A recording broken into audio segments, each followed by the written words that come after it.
안녕하세요. 여러분의 성장과 배움을 도와드리는 세각자 코리아 세코입니다. 지난 시간에 이어 오늘은 백엔드에 대해서 알아보고자 합니다. 백엔드는 뒤라는 뜻의 영어 단어인 백을 그대로 사용하고 있는데요. 화면, 즉 유저가 보는 인터페이스가 아닌 유저에게 직접 보이지 않는 부분들로 웹 어플리케이션의 뒤에서 작동하며 웹페이지의 데이터 처리와 정보 제공을 하는 역할을 담당합니다. 백엔드는 데이터 서비스, 서버, 그리고 API 등 여러 가지 구성 요소로 이루어져 있습니다. 이렇게 말씀드리면 확 와닿지 않는 분도 계실 것 같아서 조금 더 간단하게 설명드리자면, 예를 들어서 프론트엔드에 해당하는 웹 어플리케이션의 화면 검색창에 사과라는 단어를 검색한다고 가정해 봅시다. 검색창에 우리는 사과라는 단어를 입력하고 검색 버튼을 누르게 되는데요. 그럼 그와 관련된 정보들이 나오게 되겠죠?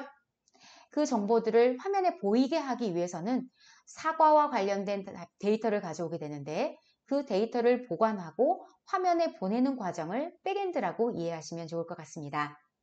이와 같이 백엔드 개발자는 유저의 요청을 받고 필요한 데이터를 찾아서 알맞게 처리한 다음에 유저에게 돌려주는 기능을 개발하게 되는데요. 이를 위해서 서버 개발과 관리, 데이터베이스 관리, 또 API 개발, 보안 등의 관리가 필요하게 됩니다.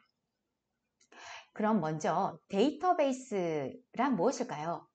데이터베이스란 물리적 형체가 있는 것이 아닌 무형의 것으로서 여러 사람들이 공유하여 사용할 목적으로 체계화해 통합하고 관리하는 데이터의 집합입니다. 스프레드시트와 비슷한 기능을 가지고 있는데요. 데이터의 중복 데이터 문제를 해결하며 저장, 검색, 수정, 삭제가 가능한 구조화된 저장소라고 생각하시면 됩니다. 우리 일상 속에서도 사용되고 있는데요. 예를 들어 은행의 고객 정보, 온라인 쇼핑몰의 상품 목록, 병원의 환자 기록 등이 데이터베이스에 저장된다고 할 수 있습니다. 다음으로 서버란 무엇일까요? 서버는 서비스라는 단어에 이하를 붙여서 서비스를 제공하는 사람이라는 뜻으로 이해한다면 조금 더 쉬울 것 같습니다.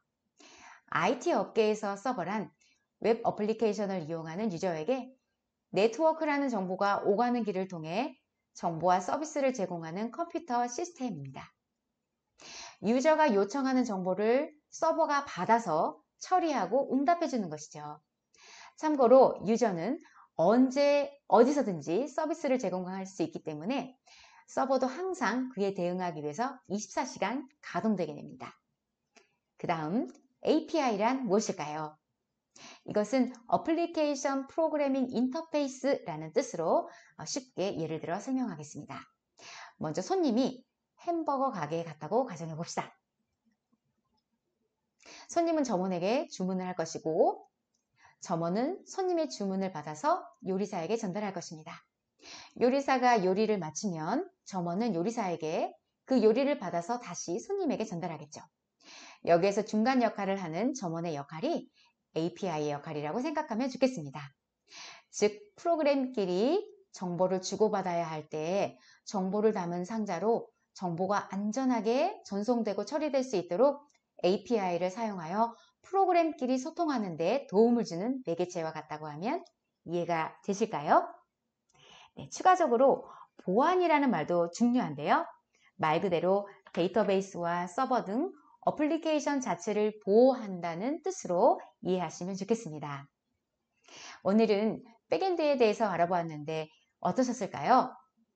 프론트엔드와 백엔드를 함께 정리해 보자면, 프론트엔드는 우리가 매일 사용하는 핸드폰, 태블릿, 컴퓨터 또는 노트북 등의 웹 화면에 보이는 것들을 말하고요.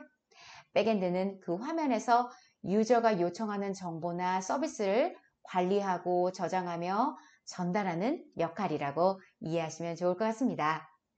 IT 개발자는요, 이렇게 프론트엔드와 백엔드로 크게 두 가지의 직무로 나뉜다고 볼 수 있는데요.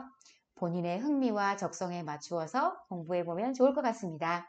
하지만 프론트엔드와 백엔드는 짝꿍이니까 둘 중 하나만 공부하기보다는 전체적으로 이해하면 좋겠지요? 그럼 오늘도 수고 많으셨습니다. 다음 시간에 만나요.